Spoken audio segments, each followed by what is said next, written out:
So in this problem, we're asked in S prime, what time does it take for a particle to travel from point A to point B?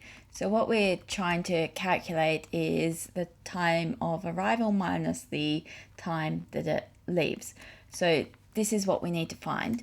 What we're told is that in reference frame S, the particle travels 100 meters. So we've got that xb minus xa is equal to 100 meters, and that it does this in a time interval. So tb minus ta is equal to 3.33 microseconds.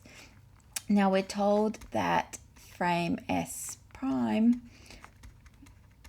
is moving with a speed of 0.500 c relative to S. So u is equal to 0.500 c. Now, an important thing to note is that the frame S prime is not the rest frame of the particle. The particle is not at rest in either of these frames. And because of that, we can't use time dilation to answer this question. We're going to have to use our Lorentz transform.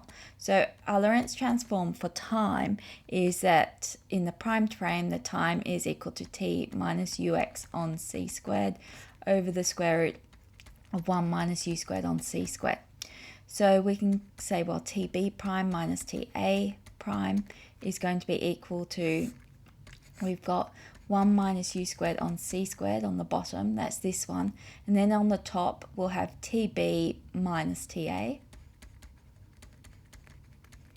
And then we'll have minus u times this x. This will be xb minus xa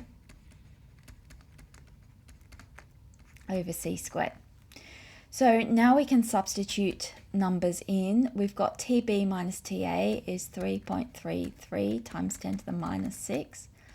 Now u, that's equal to 0.500 c times xb minus xa, which is 100 over c squared. So just looking at the c's here, we can see that one of these will cancel with one of these. And then we'll want to replace this one here with 3 times 10 to the 8. And then we divide by 1 minus 0.500 squared times c squared over c squared. So once again, these c's, this c squared will cancel this c squared. So we can substitute these numbers in on the calculator and we get 3.163 times 10 to the minus 6 over the square root of 0.75, which is equal to 3.65 microseconds. So that's how we solve this one. If you want, you can try solving it with time dilation just to prove to yourself that you do get a different answer, and the time dilation one is in fact the wrong answer.